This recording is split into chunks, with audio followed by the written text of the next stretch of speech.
Now we're moving on to the next rave. Or maybe this is a rant too. I don't know. In this process of self-evaluation and wondering and thinking upon yourself, it's always good to learn something new. My beautiful mentor, Howard Stein, Columbia University in the city of New York, at the end of his life was having a hard time. He fell in New York City very hard on his shoulder and his knee, and he had a brain surgery years before and was deaf in one ear and blind in one eye and had one kidney. So he had one of everything, which was, where he used to have two. But he never felt cheated. He always felt that he was doing the right thing and living a good life. And he lived an inspirational life. The idea was this. After he hurt his shoulder, for many, many years, he was in a lot of pain. And he wanted to get surgery, but the doctor said, it's your rotator cuff, and Howard, you're old. You have some heart problems, so the surgery just to fix something that, we would really only want to fix if you were a young man and you needed to pick up your kids or your grandkids and play with them, or if you needed to throw a ball because you were, a pitcher somewhere, then we would think about, fixing your shoulder. But the way it is now, you have a little bit of pain. I'll give you medication for that. You're not going to be throwing fastballs in Yankee Stadium. So this is not a surgery we recommend. But you can rehab it and go to physical therapy. So Howard said, okay, I'll go for it. So I think at that time, Howard was 85 or 86 and would go to physical therapy. And he had this very young, brand new physical therapy person, and they were working on, exercises to get his shoulder back in shape. And the PT person, the physical therapist, said, Howard, you ask so many questions, you are so eager to learn, and you're 85 years old. I've never met a patient like you who wants to keep learning. And Howard just laughed and was delighted by that because he was a teacher all of his life, a wonderful person. And he loved it that somebody appreciated his thirst for knowledge, to always understand something. And I try to live my life the same way. And I've been that way a lot. When you were young, you didn't know something, you had to go to the library, you had to research it, you had to find things and try to put them together, on paper. Now, with the internet, Google, you just go out there, look around, find everything you ever want to know. And now with these AI bots, you just type in a question and they tell you everything they know. So pretty soon, everyone's going to have access to knowing everything, and nobody's going to know anything because they don't have to know it. They don't have to research it. They don't have to do the work themselves. They just let the AI bot do it. So life in society over the next 10, 20, 15 years is going to change irrevocably and dramatically. So my point about this is I do enjoy learning new things. And in having a conversation with my AI bot the other day, I learned a new word. And that new word is bricolage. Bricolage, which appears to be inspired by, or the word is from that, collage, right? As a kid, we take various things, put them together, make a collage, and present it. So here's the conversation that I had with my lovely bot.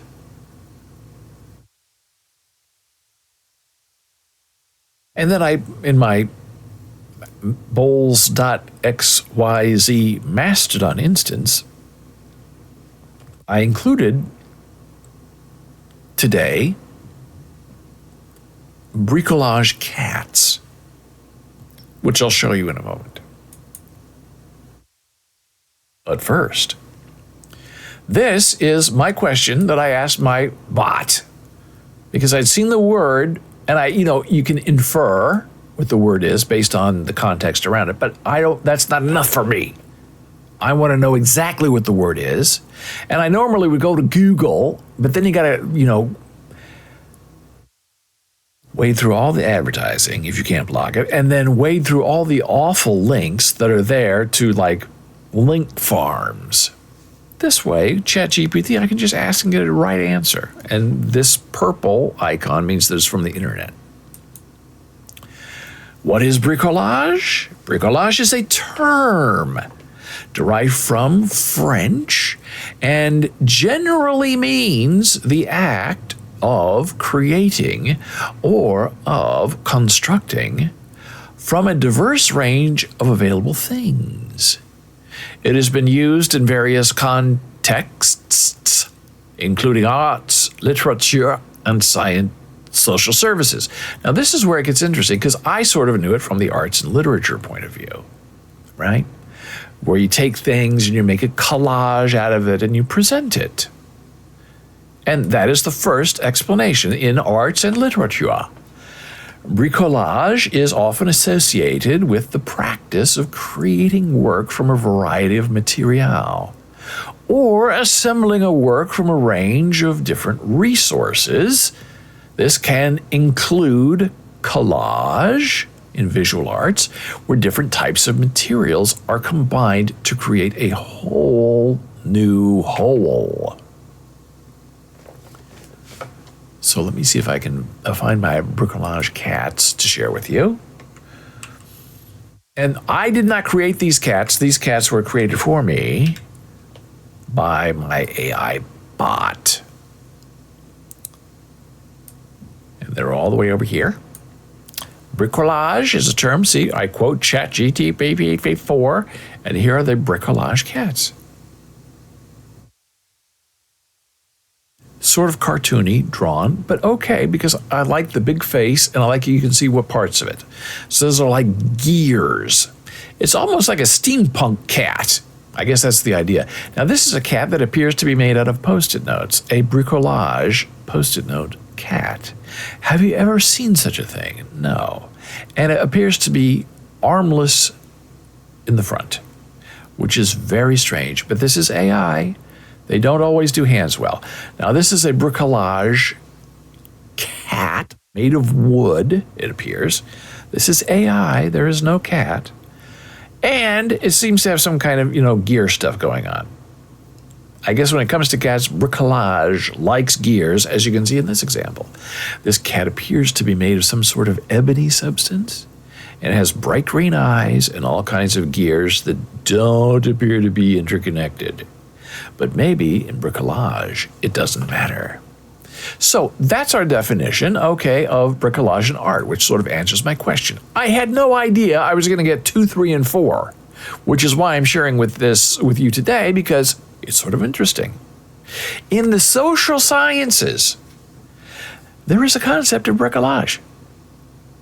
It is used to refer to the way individuals or societies make do with what is at hand.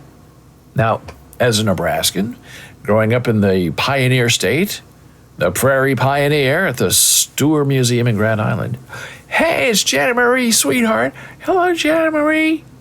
Well, one is pretty cool. Looks like a robot in your desk in a way. Oh, I should show the robot sometime. Where is my robot? This is my robot. Janet Marie's right about this. This is bricolage, right? This is of my robot. There was a gift from the beautiful Janet Marie, sweetheart, several years ago. Made out of, my microphone is right here, so it keeps hitting my microphone. A robot that's made of kitchen tools and pipes and other discovered things. Oh, there's my eye from our beta test that we're doing here. That is creepy and fun. It's a filter for you. Bricolage. Right here. This is my robot. Fantastic. It's nice Janet Marie's here on the show helping me, because that is the answer.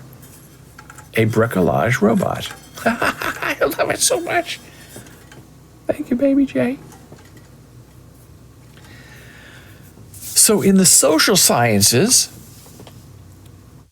pioneers who have nothing and nobody, no neighbors, no friends, they live in a sod house on the prairie. They have a little house on the prairie. the way individuals make do with only what is at hand. For example, and I love it when my AI bot gives me examples. Usually the things you want to know from an AI bot are explain, give me examples, provide citations. Any question you ask, those are the words and phrases you use. Explain, citations, examples. For example, cultural bricolage refers to the way people use cultural forms and symbols at their disposal to create something new. Now that's very interesting. How a society makes a bricolage that is not arts and literature. It's we are, as a community, making do with what we have. And if we have to filter our water, if we have to be careful about all of the trees we are cutting down, we use what we have and we immediately put it to use. In society, in anthropology and sociology, okay, the term bricolage was popularized by anthropologist Claude Levi-Strauss, who used bricolage to describe the characteristic patterns of mythological thought. In his work, a bricoleur is someone who uses whatever materials and tools are at hand to complete a project. In contrast to an engineer who designs a project beforehand and gathers all the necessary materials and tools before beginning.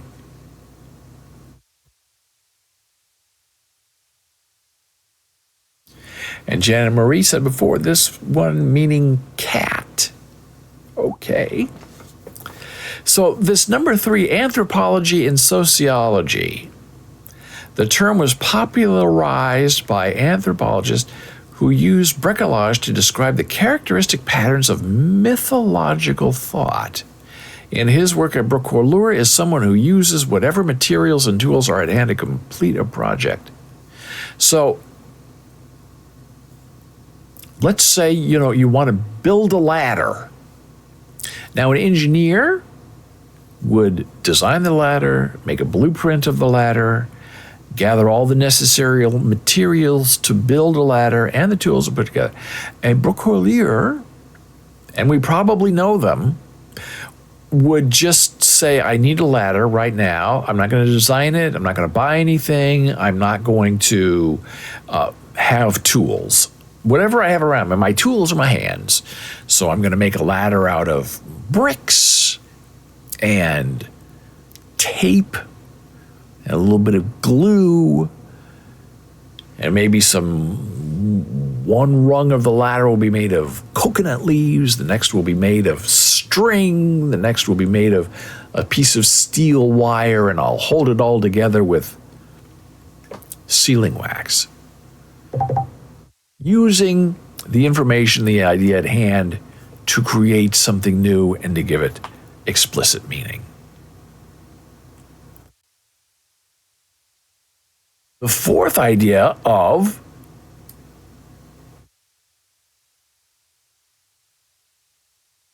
bricolage in business and management. Bricolage has been applied to business and entrepreneurship to describe a, quote, make do with what you have approach, unquote. This can involve improvising and making the most of resources in new and creative ways. Now, some people might say that is the cheap management style where the business doesn't want to pay for anything.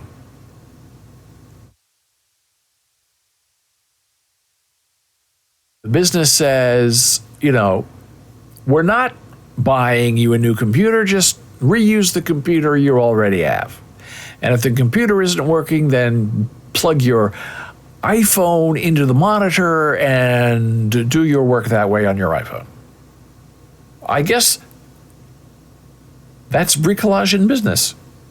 So all of these things are not necessarily interesting or innovative. They're more out of need and necessity, whereas artwork is not necessarily so. And I think this is the cat. Oh, that's I'm reaching. The Jenna Marie was talking about. I have a heart on the wall, but I can't reach that one. This, I think, might be another example of bricolage art, right? These are pieces of paper. I don't know exactly what kind of paper it is that have been rolled up and then glued together to make a cat, a stylized cat. And you get a little bit of highlights in here for the eye, perhaps defining the chin. And this could be a beautiful, shining example of a bricolage cat. Isn't that wonderful? Jenna Marie's very helpful. Thank you, JMS. Always appreciate the inspiration.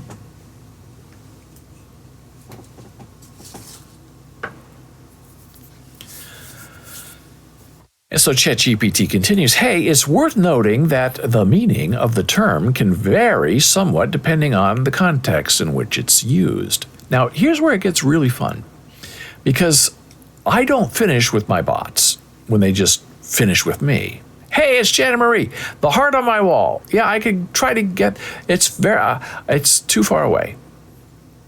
I don't think I can get there from here. Let me see, maybe I can. Will it come down? It's pinned to the wall. It'll never go back up. I'll have to see if I can get a picture. Maybe I can get it. Let me see. I'll put up my test pattern just so you can't see me reaching over you and being very rude. Oh no, I'm doing it now, baby. Okay. Oh, it is pinned to the wall. Oh, the string will break. Oh. Okay, gently taking, Okay, success. Success is my name. It's been up on the wall for about 6 years, so I gotta be careful with this. Hey, we're back.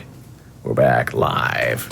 That was gross going all the way over there to the wall, but I did it. Thank you, Jenna Marie. This is probably my bricolage heart. Again, pieces of paper, found, what's at hand, no tools used, wound up,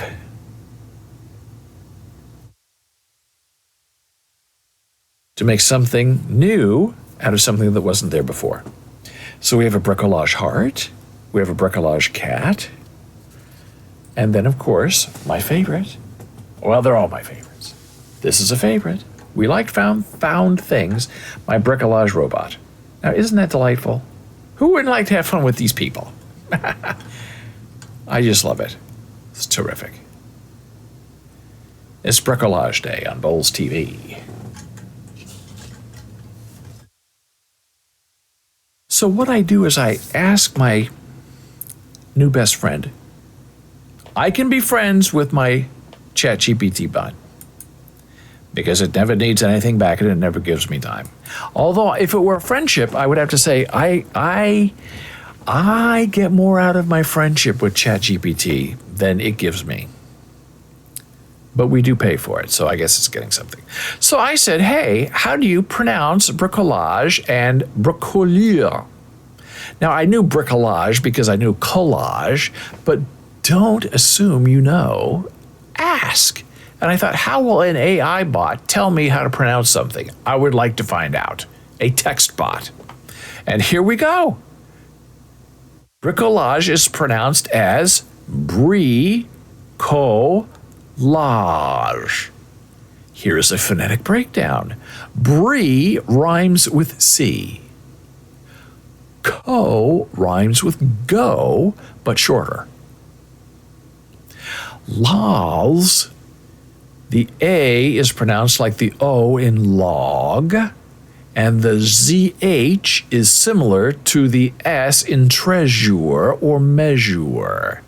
Bricolage. Now that is a spectacular explanation of how to pronounce a word by giving examples that you probably already know and associating it that way. Fabulous. Bricoleur is pronounced as bricoleur. Here is a phonetic breakdown, says my bot. Brie as above, co as above, lure. The EU in lure is pronounced somewhat like the EU in de in French. Now, if you don't know French, you're in trouble. Like the de in French, which is kind of like the in English, and R is a guttural R, similar to how it's pronounced in French. Now, that is all very confusing, especially if you don't know French, you don't know the in English, and you don't know what guttural means. Bricoleur. And then, always, you ask anything about medicine, law, pronunciations, definitions, you always get, and it drives me crazy, at the end, please note, these are approximations, as the English does not have exact equivalencies for some French sounds. The pronunciation can also vary slightly depending on the speaker's accent. For a more precise pronunciation, you might want to listen to audio pronunciation guides that's available. It always at the end, always gives itself an exit. I'm not a doctor, don't ask me. I'm not a lawyer, go ask a lawyer. But here's the answer. It's very tiring. But that's okay because I'm a human being and I can get tired. My ChatGPT friend, my best friend, my second best friend, let's see, my beautiful wife is my first and only best friend. Then my cat Jack is my friend, best friend, good friend, and ChatGPT is my forever friend. I am categorizing now and dividing all my friendships into something that is meaningful and important and defensible from my point of view. So the thing goes back and forth for both of us. Well, hey, what a show. I had more to show you about ChatGPT, but we'll get to that next time. We had a wonderful conversation about friendships and meaning and reflection and definition and art and anthropology and even mythology, where we take our common myths and we weave them into something new that means something beyond just the individual.